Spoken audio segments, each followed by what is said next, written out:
नमस्कार दोस्तों, मैं सुमित मिश्रा स्वागत करता हूं आप सभी का एमजेटी एजुकेशन में। साथियों, सेकंड ब्लैक बॉक्स मिल गया है। ब्लैक बॉक्स होता क्या है, कैसे इसको डिकोड किया जाता है, इसको सबको हम लोग जानने वाले हैं। साथ ही साथ इस ब्लैक बॉक्स से क्या पूरी सच्चाई सामने आ पाएगी, इसको भी देखेंगे। सिस्टम कैसे खेलता है, सिस्टम कैसे मजाक करता है, कोई भी एयरप्लेन क्रैश होता है उसके बाद आम नागरिकों के साथ, जनता के साथ, उसको भी आज की वीडियो में हम लोग समझेंगे।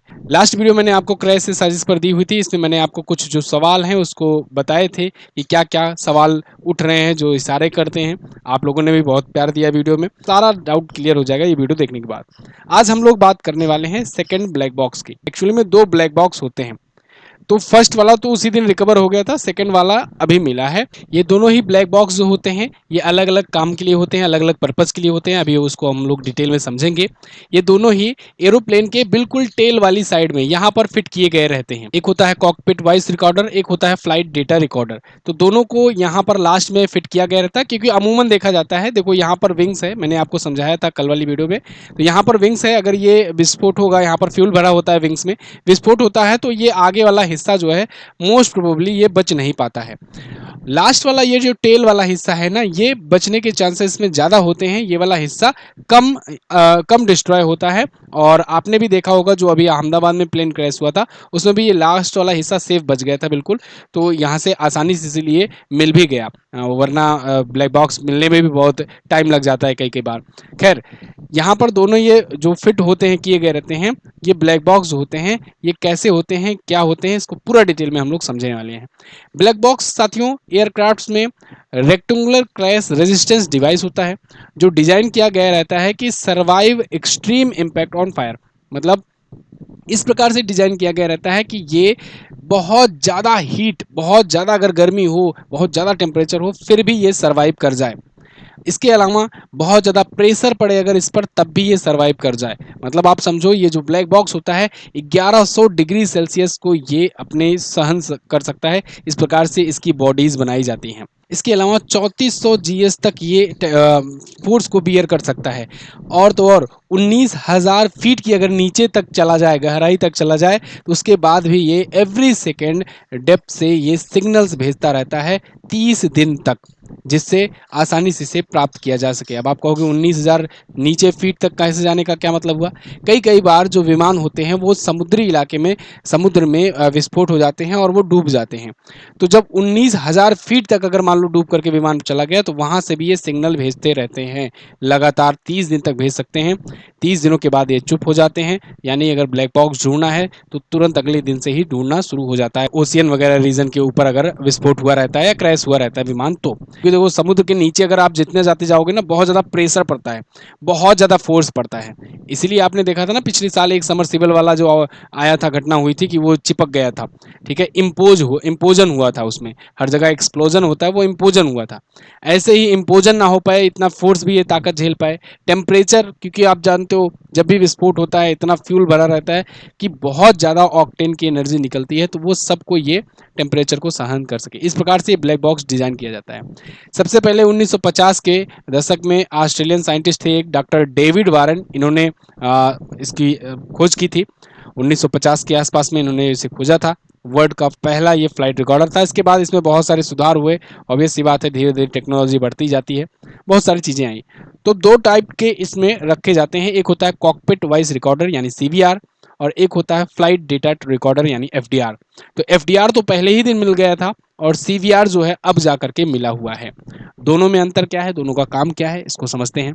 देखिए, सीवीआर जो अभी मिला हुआ है, एफडीआर जो होता है ना, एफडीआर का काम ये होता है कि जो फ्लाइट का डेटा होता है वो रिकॉर्ड करता है।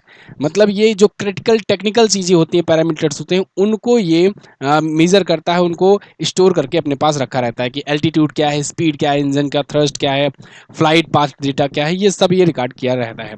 तो मतलब एक्चुअल जो पता चलेगा ये एफडीआर से ही पता चलेगा। लेकिन इतना आसान नहीं होता है डिकोड करना कि आज मिल गया उसके बाद कल रिकॉर्डिंग चला करके सुन लिए। इतना आसान नहीं होता, ये पूरा एनकोडेड होता है, इनक्रिप्टेड होता है, तो इसको डिकोड करने में भी समय लगता है। हो सकता है 1 हफ्ते लगे, हो सकता है 1 महीने लगे, हो सकता है 2-3 महीने लग जाए। एफडीआर ज़्यादा क्रिटिकल होता है। सीवीआर ईजी होता है, सीवीआर को डिकोड करना, क्योंकि ये कॉकपिट की वॉइस रिकॉर्डर एक प्रकार का होता है। मतलब जो कॉकपिट पे ऑडियो हो रहा होता है, पायलट के बीच में कन्वर्सेशन हो रही होती है, रेडियो ट्रांसमिशन हो रहा होता है, वार्निंग अलार्म बज रहा है कोई, तो मतलब आप समझो एक वॉइस रिकॉर्डर रख दिया गया है, वो है ये। ठीक है, तो वो आसानी से सुना जा सकता है। तो मैकेनिकल कोई साउंड आ रही है, कोई अगर स्विच ऑन ऑफ कर रहा है तो उसका क्या साउंड आया है, इसको बहुत ही बारीकी से सुना जाता है। तो ये सीवीआर जो है जल्दी डिकोड हो जाता है, तो इसका रिजल्ट हफ्ते 1.5 हफ्ते में भी सामने आ सकता है, 2-4 दिनों में भी आ सकता है। लेकिन एफडीआर जो है इसको डिकोड करने में टाइम लगेगा। इसमें बहुत सारी टेक्निकल पैरामीटर्स होते हैं। बताया जाता है कि 82 तक पैरामीटर इसमें होते हैं।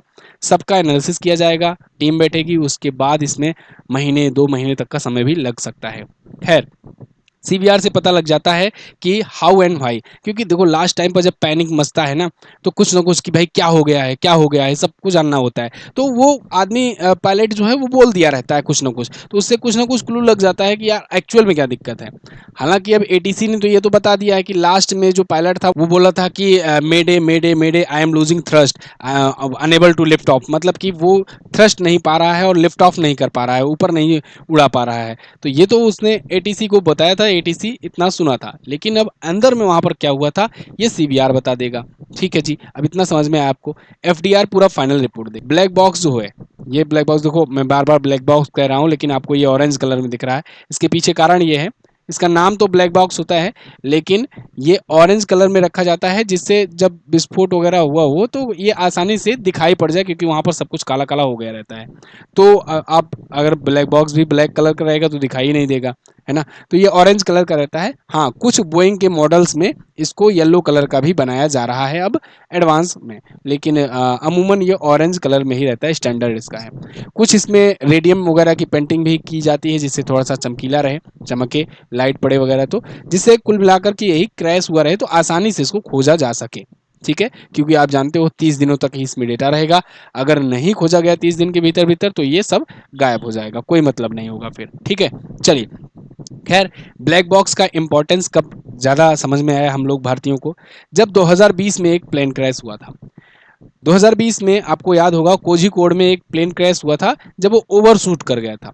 ओवरशूट मतलब ये कि जैसे कि वो लैंड कर रहा था ना, लैंड करता है जब फ्लाइट आती है, ऐसे जाती है और इससे ऐसे आकर के लैंड करती है और यहाँ पर आते रुक जाती है। लेकिन वो यहाँ रुकी नहीं, वो ओवरशूट कर गई। ओवरशूट कर गई, और चूंकि ये कोस्टल बॉर्डर था तो वो थोड़ा सा हल्का सा आधा हिस्सा उसका पानी में चला गया था, आधा हिस्सा हालांकि बचा था। तो ओवरशूट करने की वजह से आधा हिस्सा ही क्रैक हुआ था, और उससे लगभग 20 से 21 लोगों की मृत्यु हो गई थी। तो ऐसे में देखो 20 से 21 लोगों की मृत्यु हुई, लेकिन पिछला हिस्सा पूरा पूरा बचा था। और पिछले ही हिस्से में मैंने आपको बताया कि यहाँ रखा जाता है ये एफडीआर और सीवीआर, तो ये आसानी से पता लग पाया कि क्या दिक्कत हुई थी। तो उसमें यही बताया गया कि भाई लैंडिंग ठीक से अटेम्प्ट नहीं हो पाया, क्योंकि बहुत ही क्रिटिकल वो बेस था, रनवे उसका बहुत ज़्यादा क्रिटिकल था, बहुत ज़्यादा हाईली एक्सपर्ट पायलट ही उस पर लैंड करा पाते थे, इसीलिए वो ओवरशूट कर गया और क्रैश हो गया था।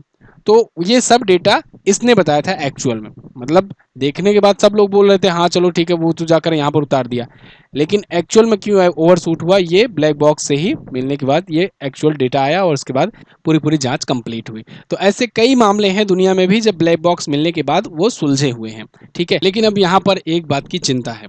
चिंता इस बात की है कि क्या अगर मान लो ब्लैक बॉक्स सब कुछ सही बता भी देता है तो वो बात सामने आ पाएगी? क्या जनता को पता लग पाएगा कि एक्चुअल रीजन क्या था? क्या ये बता दिया जाएगा कि भाई पायलट की गलती थी? क्योंकि बहुत सारी घटनाओं में ऐसा भी निकल करके आया है कि लास्ट में बता दिया गया कि भाई ह्यूमन एरर था, पायलट की गलती थी, और इस वजह से वो हुआ हादसा। क्यों? तब देखो इसके कई कारण हैं।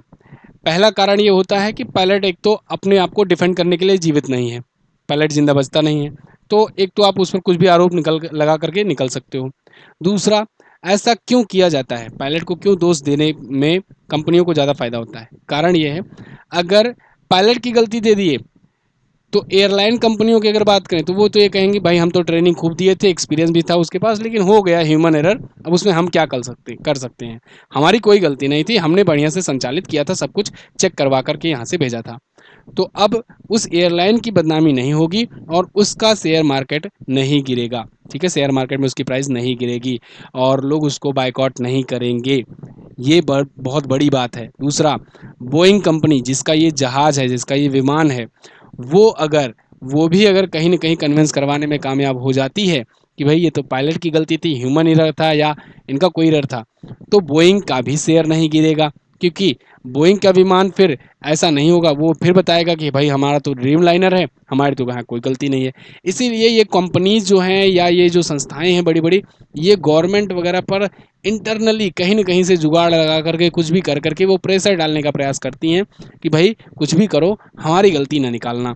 अगर हमारी गलती निकल जाएगी तो फिर दिक्कत हो जाएगी। अब पायलट तो चला ही गया है, पायलट पर गलती लगा दो, इंश्योरेंस वगैरह में हम दे ही देंगे। और इसके अलावा अगर एयरलाइन कंपनियां जो हैं ये क्लेम भी कर देती हैं कि भाई ये तो पायलट की गलती थी या फिर ये क्रैश हुआ इसमें हमारी गलती नहीं थी, एयरलाइन कंपनियां अगर पल्ला झाड़ ली तो उनको जो इन टाइप के जो इंश्योरेंस का कवरेज मिलने वाला होता है वो आराम से मिल जाता है। इंश्योरेंस का कवर मिलता है तो वो पैसे में से कुछ पैसा रख करके बाकी का बांट देती हैं परिवारजनों में। यहाँ पर आप आर्टिकल देख पाओगे, ये ऑफिशियल इनकी वेबसाइट से लिया गया है, the new India insurance company के। उन्होंने किन किन पॉइंट्स पर को बताया है कि इन इन पॉइंट्स पर इन इन प्रकार के दुर्घटनाओं पर हम इंश्योरेंस का कवर देंगे। तो उनको भी देखना है एयरलाइन कंपनियों को कि वही इसी प्रकार के अंदर अंदर किसी न किसी तरीके से ले आओ जिससे हमें पैसा वो मिल जाए और हम, जैसे कि पहले ही आप देख रहे हो, 1-1 करोड़ बोल दिया गया है कि 1-1 करोड़ मिलेगा नागरिकों को। लेकिन एक बात और ध्यान रखना, ऐसा नहीं है कि सिर्फ एक ही 1 करोड़ मिलेगा। जो फैमिलीज होती हैं उनमें बहुत सारे लोग होते हैं जिनकी वैल्यूएशन 1 करोड़, जिनके सामने कुछ नहीं है, और बहुत सारे लोग हैं जिनके लिए 1 करोड़ बहुत ज़्यादा है। तो बहुत सारी फैमिलीज क्लेम भी कर देती हैं कि भाई 1 करोड़ हमें नहीं चाहिए, 1 करोड़ से बहुत ज़्यादा चाहिए। अभी जब मैंने आपको बताया कोझिकोड में जो घटना हुई थी ना, कोझिकोड में 21 लोगों की मृत्यु हुई थी, लेकिन उनको 21 करोड़ से कहीं ज़्यादा, लगभग 38 करोड़ के आसपास में उनको पेमेंट, मतलब इंश्योरेंस मिला था सभी लोगों को, सभी नागरिकों को मिला करके। क्योंकि बहुत सारे लोगों ने जाकर के कोर्ट केस कर दिया और उन्होंने अपने हिसाब से ज़्यादा वैल्यूएशन मांग रखी और वो मिला भी उनको। एविएशन इंश्योरेंस प्रीमियम जो है ये भी बढ़ गया इसी एक्सीडेंट के बाद। जब भी कोई एक्सीडेंट होता है इन लोग की बल्ले बल्ले हो जाती है इंश्योरेंस प्रीमियम्स की, 10% स्पाइक हो गया। वहीं बोइंग का जो शेयर प्राइस है वो गिर गया, टाटा ग्रुप का शेयर प्राइस गिर गया। आप देखोगे बोइंग कंपनी का, देखिए यहाँ पर ये 5% पिछले 5 दिनों में गिर गया है और $10.91 गिरा है, US डॉलर इनका शेयर प्राइस गिरा है, कुछ इस प्रकार से डिप हुआ है। और अगर मान लो ये पूरा पूरा अभी ब्लैक बॉक्स का आ जाए रिपोर्ट और इसमें गलती निकल जाए इनकी, तब तो फिर और भद्दे पिट जाएगी। टाटा ग्रुप का भी आप देख सकते हो 2% ओवरऑल टाटा ग्रुप का गिर गया पूरा पूरा शेयर। तो ऐसे में इन लोग के लिए आसान होता है पायलट की गलती मढ़ करके आगे निकल जाएं, क्योंकि आगे इनको अपनी एयरलाइन चलानी होती है और उनको अपना बोइंग का कंपनी चलाना होता है। तो अब देखते हैं खैर इसमें किसकी गलती ये लोग निकालते हैं, वो आप पर मैं छोड़ देता हूँ। आपको क्या लगता है आप लोग कमेंट करके बताइएगा। इतना ही रखते हैं। वीडियो अगर इंटरेस्टिंग लगती है, अगर कुछ सोचने पर मजबूर करती है, तो आप लोग चैनल को सब्सक्राइब जरूर कीजिए। ऐसी वीडियोज़ मैं आपके लिए लाता रहूँगा। मिलेंगे अगली वीडियो में, तब तक के लिए नमस्कार, जय हिंद, वंदे मातरम।